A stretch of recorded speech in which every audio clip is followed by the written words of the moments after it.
Hello friends, welcome to my channel easy maths. हम class 9th maths NCERT की book solve कर रहे हैं, जिसका हमारा चैप्टर 2.2 चल रहा है और आज हम 2.3 एक्सरसाइज के क्वेश्चन सॉल्व करेंगे। पिछली वीडियो में मैंने 2.3 का क्वेश्चन नंबर 1, 2, 3 कराया था और इस वीडियो में मैं आपको क्वेश्चन नंबर 4 और 5 कराऊंगी। 4 और 5 क्वेश्चन में हमें गुणनखंड ज्ञात करने हैं, ठीक है, फैक्टर ज्ञात करने हैं। तो पहले हम बेसिक सीखेंगे कि गुणनखंड हम कैसे ज्ञात करते हैं, फिर मैं क्वेश्चन नंबर 4 और 5 आपको सॉल्व कराऊंगी, ठीक है। तो देखिए गुणनखंड कैसे ज्ञात करते हैं। गुणनखंड ज्ञात करने की दो विधियां हैं। एक होता है गुणनखंड प्रमेय की सहायता से ज्ञात कर लो, या फिर दूसरा होता है मध्यपद विभक्त करके ज्ञात कर लो। तो मैं आपको दोनों ही मेथड्स सिखा देती हूँ, आपको जो अच्छा लगे आप उससे करिएगा। ओके, देखिए पहला है गुणनखंड प्रमेय की सहायता से गुणनखंड करना। हाँ, गुणनखंड प्रमेय की सहायता से गुणनखंड करना। तो देखिए इसको हम कैसे करते हैं। सबसे पहले हमें एक पॉलिनोमियल दिया होता है, ये हमें दिया है वाई स्क्वायर माइनस, ये माइनस है, ठीक है, वाई स्क्वायर माइनस 5/+6, ये हमें पॉलिनोमियल दिया है। तो हम सबसे पहले इसमें वो वाला पद देखेंगे जिसमें एक्स या वाई या जेड कुछ नहीं होगा, मतलब जो पद अचर होगा, कांस्टेंट होगा। तो देखिए ये वाई स्क्वायर, तो ये तो चर है, इसमें -5/, तो 5 तो अचर है लेकिन इसमें वाई चर है, तो इसलिए ये पूरा चर हो गया। ये अचर है 6, ठीक है। तो हम 6 को यहाँ से लेंगे और हम 6 के गुणनखंड लिखेंगे। तो गुणनखंड क्या होते हैं? गुणनखंड वे संख्याएं होती हैं जिनसे भाग चला जाता है दी हुई संख्या में। जैसे हमें 6 के गुणनखंड ज्ञात करने हैं, तो हम वो संख्याएं लिखेंगे जिनसे 6 में भाग चला जाएगा, जिनसे 6 में भाग चला जाएगा, ठीक है। मतलब हमें वो संख्याएं लिखनी है जिनमें 6 आता है। ओके, तो देखिए सबसे पहले 6 में किससे भाग जाएगा? 1 से, ठीक है। 1 से जाएगा तो -1 से भी जाएगा। ये बात हमें याद रखनी है कि जब हम अंकगणित में जब गुणनखंड लिखते हैं तो सिर्फ प्लस प्लस के नंबर लिख लेते हैं, क्योंकि यहाँ पर हम बीजगणित पढ़ रहे हैं, अलजेब्रा, तो हम पे प्लस और माइनस दोनों ही लिखेंगे, ठीक है। तो 1 से जाएगा 6 में और -1 से भी चला जाएगा। ओके, 2 से जाएगा और -2 से भी, 2 3 6 होता है, 3 से भी जाएगा, 3 दूनी 6 होता है, और -3 से भी जाएगा, 6 से भी जाएगा, 6 कम 6 और -6 कम 6। ओके, तो अब हम क्या करेंगे, ये जो नंबर्स हमने निकाले हैं इनकी ये वैल्यू हम इसमें उठा के रखेंगे, ठीक है। और जो वैल्यू रखने पर 0 आ जाएगा तो वो इसका शून्यक होगा, जब शून्यक होगा तो वो गुणनखंड हो जाएगा। पिछले सवालों में हमने करा था, हम पिछले सवालों में करते थे, वैल्यू निकालते थे कि बताइए इसका गुणनखंड है कि नहीं है। तो कैसे करते थे? एक्स की वैल्यू निकालते थे जो हमें दी होती थी, वो हम वैल्यू पॉलिनोमियल में लगाते थे। अगर 0 हो जाती थी तो गुणनखंड होता था, और 0 नहीं होती थी गुणनखंड नहीं होता था। तो वही यहाँ पे अप्लाई करना है। देखिए कैसे करेंगे। सबसे पहले हम y = 1 रखेंगे, ठीक है। पहले मैं इसको p/y के बराबर मान लेती हूँ। p/y के बराबर क्यों माना है? क्योंकि ये पॉलिनोमियल y में है। अगर x में होता तो मैं यहाँ पर x मानती, px। तो p/y = y² - 5/+6। ओके, अब मैं यहाँ से सबसे पहले 1 उठाती हूँ, ठीक है। हमेशा ऊपर से शुरू करना है, 1 फिर -1 2 -2, ऐसा नहीं है कि 6 पे पहुँच गए। ओके, तो 1 लगाएंगे हम, y = 1 रखने पर, ठीक है। तो मैं y = 1 रखूँगी तो p1 1 का स्क्वायर -5 × 1 + 6। ओके, p1 ये हो गया 1 - 5 + 6, ठीक है। p1 अब 6 और 1 प्लस के हैं तो 7 -5 2, तो ये 2 आया, 2 इज़ नॉट इक्वल टू 0, ठीक है। तो इसका मतलब इससे 0 नहीं आया तो ये तो गुणनखंड होगा नहीं, ठीक है। अब मैं रखती हूँ y = 1 रख लिया, अब मैं -1 रखती हूँ, y = -1 रखने पर, ठीक है। अब देखिए -1 रखेंगे तो क्या होगा, p -1 बराबर, y की जगह मैं यहाँ -1 रखूँगी तो हो जाएगा -1 का स्क्वायर, लिख लेते हैं हम ऊपर जो हमें दिया है पॉलिनोमियल, y² - 5/+6। तो -1 का स्क्वायर -5 इंटू ब्रैकेट में -1 प्लस 6। ओके, p -1, अब देखिए -1 का स्क्वायर करेंगे तो +1। अब ये -1 है, ये सॉरी ये -5 है, ये -1 है, इन दोनों का मल्टीप्लाई होगा तो ये प्लस का 5 हो जाएगा और प्लस का 6। ठीक है, अब देखिए ये आ गया 12, 12 इज नॉट इक्वल टू 0 आया। ओके, अब देखिए 1 भी नहीं आया, -1 भी नहीं आया, तो हम क्या करेंगे, अब 2 लगा के देखते हैं। तो देखिए पी वाई बराबर y² -5 और यहाँ लगा +6। ठीक है, अब p 2 लगा के देखते हैं। ओके, 2 लगाइए, देखिए 2 का स्क्वायर -5 × 2 + 6। ओके, p2 2 दूनी 4 -5 दूनी 10 +6। अब देखिए ये 6 और 4 हो जाएंगे 10 और ये -10 पहले से हैं, 10 से 10 कट गए, कितना आ गया 0। ठीक है, तो p2 की वैल्यू हमें मिल गई 0।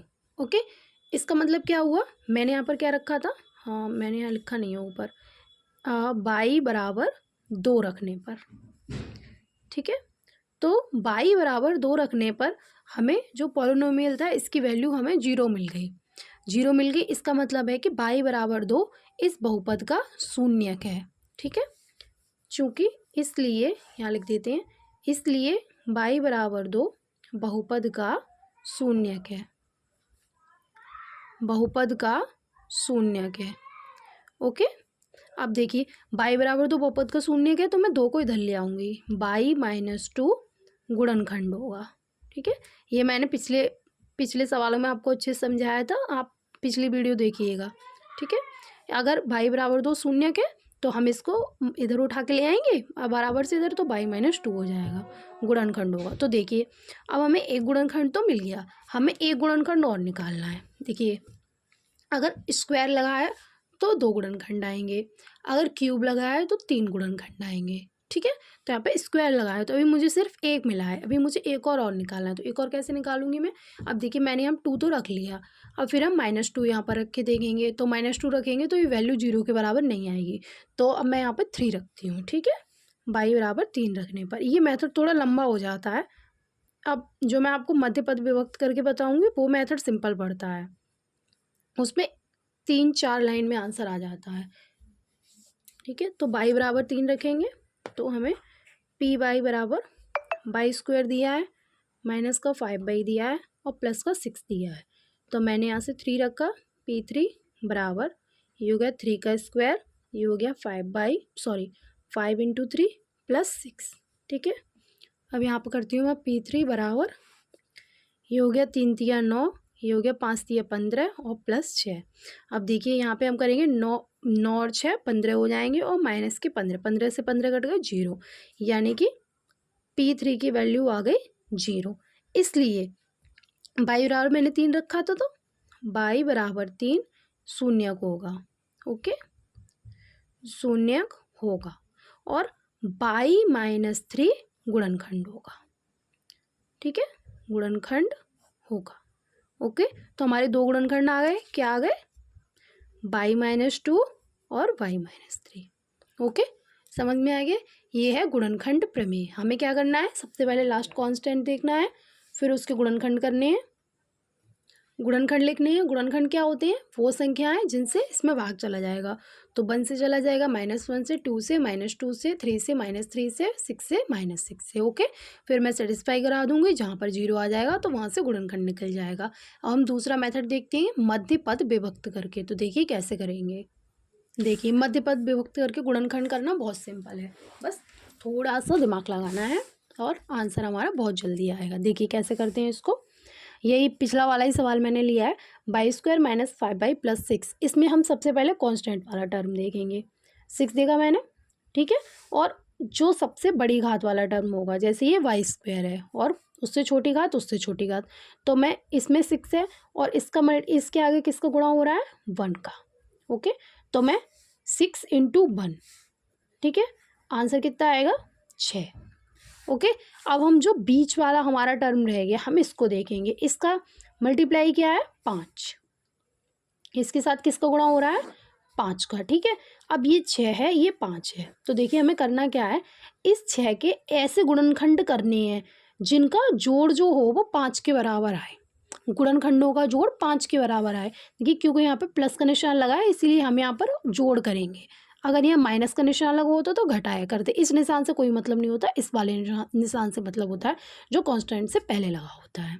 ठीक है, तो ये मैंने 6 कर लिया, 6 एकम 6 हो गया, और ये इसका जो गुणन जिससे गुणा हो रहा है 5 है, तो 5 लिखा। अब 6 के ऐसे गुणनखंड करूँगी जिनका योग 5 आए, तो देखिए कैसे करेंगे। अगर मैं लिखूँ 3 इंटू 2, 3 दूनी 6, ठीक है, गुणा कितना आ गया 6, और मुझे जोड़ कितना करना है 5, तो देखिए 3 + 2 बराबर क्या हो जाएगा 5। समझ में आ गया। इसको ऐसे भी लिख सकते हैं 2 तिया 6, 6 और 2 + 3 = 6। चाहो तो ऐसे लिख लो, चाहो तो ऐसे लिख लो, कोई दिक्कत नहीं है, लेकिन अगर बड़े से छोटा लिखते हैं तो ज़्यादा अच्छा लगता है। सही, तो 3 दूनी 6, तो 3 + 2 = 5। तो देखिए अब हम इसे कैसे लिखेंगे, y² माइनस का निशान लगाएंगे, एक ब्रैकेट लगाएंगे, और ये जो 3 + 2 मैंने निकाला है, अब मैं 5 की जगह क्या लिख सकती हूँ 3 + 2 और y।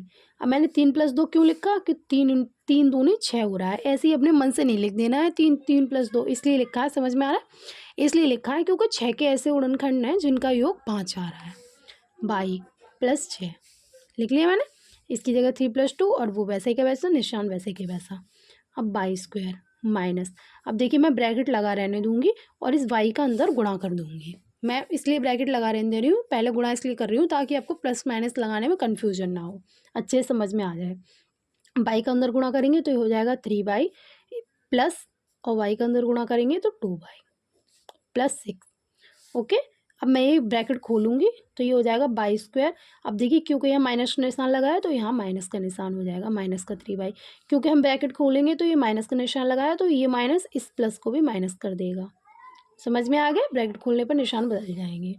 अब हम ये वाले 2 टर्म उठाएंगे और ये वाले 2 टर्म उठाएंगे, टर्म को किसी को आगे पीछे नहीं करना है। ओके, ऐसा नहीं है कि पहले 6 लिख लिया फिर 2 लिख लिया, नहीं, जिस सीक्वेंस में चल रहा है वैसे ही रहने देना है।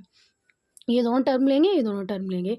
अब देखिए इन दोनों टर्म में से हमें कॉमन देखना है, ये लिखा है y² और -3y, ऐसी चीज़ जो इन दोनों में आ रही हो। तो इन दोनों में क्या आ रहा है, देखिए इसमें 2 y हैं, इसमें 1 y है, तो दोनों में 1 y आ रहा है। समझ में आ गया। इसके अलावा क्या कुछ कॉमन आ रहा है, 3 इसमें है, इसमें तो है नहीं, तो सिर्फ y कॉमन आ रहा है। अब जब मैं y कॉमन ले लूँगी बाहर, तो देखिए यहाँ 2 y थे, मैंने 1 y बाहर ले लिया, तो यहाँ रह जाएगा 1 y। समझ में आया। और माइनस, ये 3 तो मैंने कॉमन लिया नहीं है तो 3, अब 1 y था, मैंने 1 y बाहर लिख लिया, तो ये सिर्फ 3 रह गया। समझ में आया। तो मैं यहाँ इसकी जगह क्या लिख सकती हूँ, इन दोनों में से मैंने y कॉमन लिया और ये y -3। ठीक है, अब ऐसे ही इधर वाले में से लेंगे। अब देखिए इसमें से कैसे कॉमन निकालेंगे हम, पहले बाहर लगाएंगे माइनस का निशान। अब देखिए ये है 2y और ये है 6।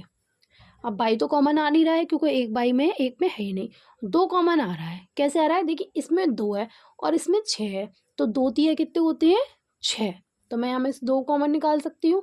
अब मैं ब्रैकेट लगाऊंगी और y लिखूंगी क्योंकि 2 तो मैंने बाहर निकाल लिया, तो सिर्फ y रह गया, और यहाँ है 6, तो 2 तिया 6, यहाँ पर कितना रह जाएगा 3, क्योंकि 2 मैंने बाहर निकाला तो 2 से 6 में भाग लगाएंगे तो 2 तिया 6, और निशान आएगा यहाँ पर, किसका निशान आएगा माइनस का। क्यों माइनस का आया, क्योंकि मैंने यहाँ बाहर माइनस लिया है, तो जब मैं ब्रैकेट लगाऊंगी तो यहाँ भी माइनस हो जाएगा, जब मैं ब्रैकेट खोलूंगी दोबारा तो यहाँ प्लस हो जाएगा। जैसे अगर ये लिखा है -2 और y -3, तो माइनस का 2y और ये माइनस माइनस प्लस हो जाएगा जब मैं ब्रैकेट खोलूंगी तो। ठीक है, अब देखिए एक बात हमेशा याद रखिए, देखिए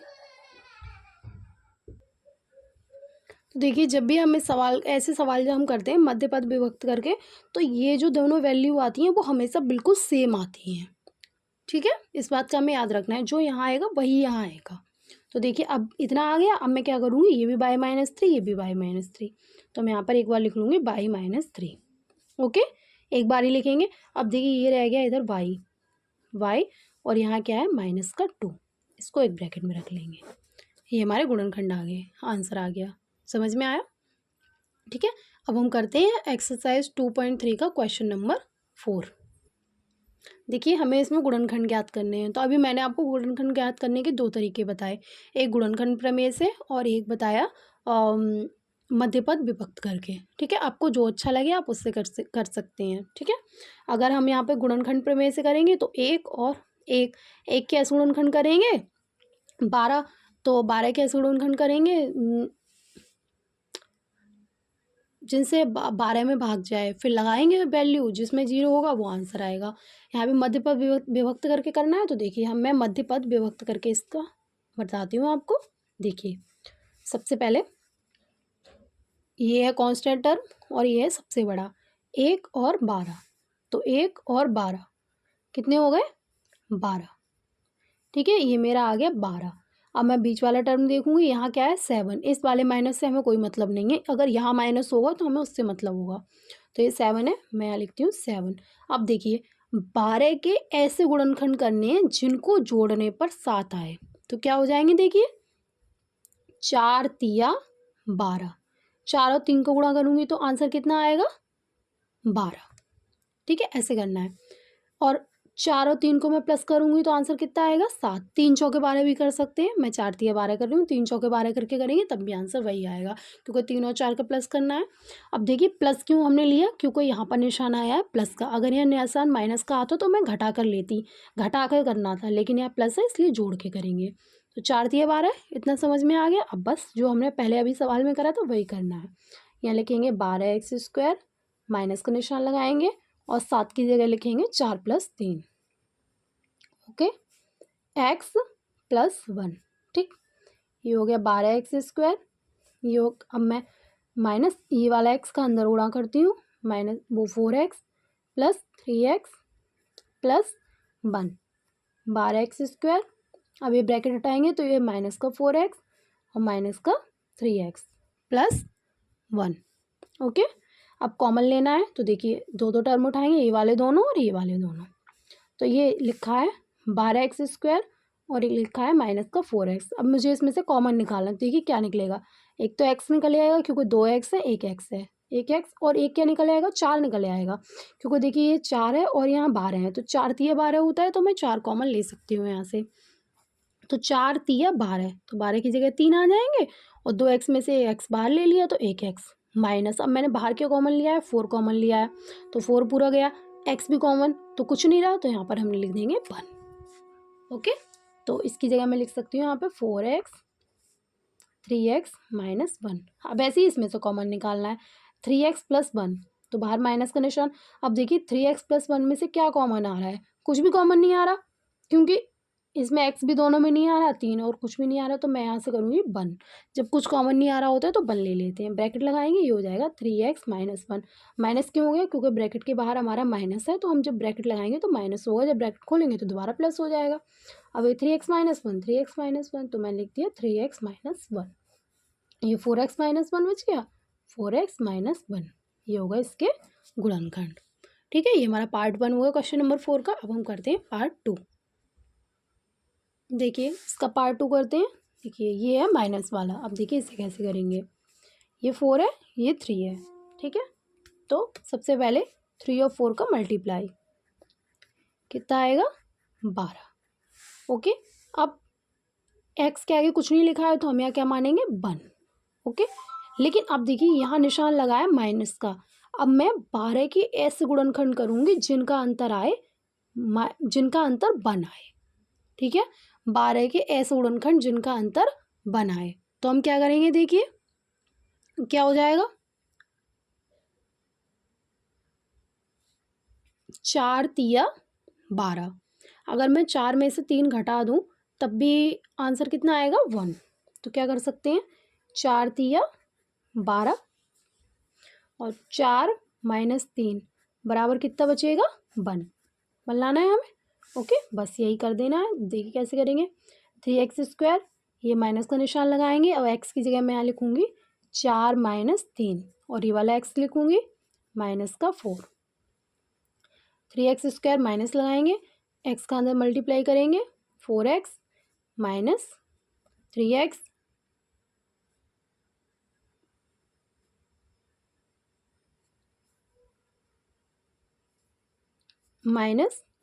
4। ठीक है, ये पार्ट 4 हो गया। ठीक है, पार्ट 2 और 3 मैं आपको अभी बताती हूँ, ये पार्ट 4 आ गया है। ओके, अब क्या करना है हमको, अब हम इसका ब्रैकेट खोलेंगे, 3x² minus 4x plus 3x minus 4। अब कॉमन निकालना है। देखिए इसमें से क्या कॉमन आ जाएगा, इसमें से आएगा x कॉमन, तो यहाँ बचेगा 3x और यहाँ बचेगा माइनस का 4 प्लस, अब ये 3x माइनस 4 तो पहले से ही सेम आ रहा है, तो मैं यहाँ से 1 कॉमन ले लेती हूँ, 3x माइनस 4। अब देखिए 3x माइनस 4 और ये आ गया x प्लस 1। ओके, ये आ गया इसके गुणनखंड, ये हो गया पार्ट 4। अब हम देखते हैं इसका पार्ट 2 और पार्ट 3। ये रहा, देखिए पार्ट टू में करना है। पार्ट 2 कैसे करेंगे, 3 और 2 का मल्टीप्लाई, 3 दूनी 6। अब देखिए 6 के ऐसे गुणनखंड जिनका योग आए 7, तो क्या होता है 6 एकम 6, 6 एकम 6, 6 प्लस 1 बराबर 7। समझ में आ गया, इसी करना है। 2x² प्लस, अब 7 की जगह मैं लिखूंगी 6 प्लस 1 x प्लस 3। ठीक है, 2x² प्लस 6x का मल्टीप्लाई करेंगे, 6x plus x plus 3, 2x² plus bracket खोल देंगे 6x प्लस x प्लस 3। अब देखिए यहाँ पर कुछ साइन चेंज करने का कोई टेंशन ही नहीं है, क्योंकि यहाँ पर प्लस ही है हर जगह, तो प्लस चलता रहेगा। अब देखिए इसमें से कॉमन निकालेंगे, इसमें से कॉमन निकालेंगे, तो 2x² plus 6x, 2x² plus 6x, इसमें से क्या कॉमन आ सकता है, एक तो देखिए 2 कॉमन आ जाएगा, क्योंकि 2 एकम 2, 2 तिया 6, और एक आ जाएगा x कॉमन, तो x प्लस 3, एक x बचा और 2 तिया 6, तो यहाँ लिख देंगे 2x x प्लस 3 प्लस, यहाँ से मैं निकाल लूँगी 1 कॉमन, x प्लस 3, ये हमेशा सेम आता है, x प्लस 3 और 2x प्लस 1। ओके, ये हो गया इसका गुणनखंड। अब देखते हैं पार्ट 3। पार्ट 4 मैंने आपको पहले भी करा दिया, ये पार्ट 3 है। देखिए इसको कैसे करेंगे, देखिए ये 6 और ये 6, इनका मल्टीप्लाई करा 36 और यहाँ है 5। 36 के ऐसे गुणनखंड जिनका अंतर 5 हो। अंतर क्यों देखेंगे, क्योंकि यहाँ निशान लगा है माइनस का, तो हम क्या कर सकते हैं, 9 चौके 36, 9 में से 4 घटाएंगे तो कितना आएगा 5। समझ में आया, बस यही लिखना है, 6x² प्लस 9 माइनस 4। आप प्रैक्टिस करेंगे तो आपको ये सवाल अच्छे समझ में आ जाएंगे। ठीक है, 6x², जो पुरानी बुक है या 8th क्लास की बुक है या फिर पुराने जो दूसरे राइटर की बुक है, उसमें ऐसे बहुत सारे क्वेश्चंस दिए हुए हैं, आप उनसे ऐसे क्वेश्चंस की प्रैक्टिस कर सकते हैं। एनसीईआरटी की बुक में थोड़े इसके कम क्वेश्चन है। तो देखिए अब 6x² और 9x, इसमें से कॉमन लेंगे तो क्या कॉमन आएगा, देखिए 6x² प्लस 9x, 6 और 9 3 के पहाड़े में आते हैं, तो मैं यहाँ 3 कॉमन ले लेती हूँ और एक x कॉमन ले लेती हूँ, 3 दूनी 6, एक x रह जाएगा प्लस 3 तिया 9, एक x है, एक x मैं ऑलरेडी ले चुकी हूँ, तो यहाँ पर x नहीं रहेगा, तो ये आ गया 3x 2x प्लस 3 माइनस, अब 4x माइनस 6, तो 4x माइनस 6 में से मैं क्या कॉमन आ जाएगा, 2 आ जाएगा, तो 2 दूनी 4 माइनस x और 2 तिया 6, यहाँ पे प्लस 3 आ जाएगा क्योंकि बाहर माइनस लिया है। ये आ गया 2x प्लस 3 और ये आ गया 3x माइनस 2। ठीक है, ये दोनों आ गए हमारे इसके गुणनखंड। पार्ट 4 अभी मैंने आपको करा दिया था, ये रहा पार्ट 4। ठीक है, तो यहाँ पर हमारा 2.3 का क्वेश्चन नंबर 4 कंप्लीट होता है। इसके मैंने आपको दोनों बेसिक कॉन्सेप्ट बता दिए, एक गुणनखंड प्रमेय और एक मध्यपद विभक्त करके। ठीक है, आज की वीडियो बहुत ज़्यादा लंबी होती जा रही है, इसलिए आज हम सिर्फ क्वेश्चन नंबर 4 ही सॉल्व करते हैं। ठीक है, क्वेश्चन नंबर 5 वो भी बहुत काफ़ी लेंदी है, उसका प्रोसेस अलग है, वो मैं आपको अगली वीडियो में करा दूँगी। ठीक है, तो अगर अच्छा लगा हो तो प्लीज़ वीडियो को लाइक करिएगा, चैनल को सब्सक्राइब करिएगा। Thanks for watching my video. अगली वीडियो तक के लिए बाय बाय, पढ़ते रहिए, बढ़ते रहिए।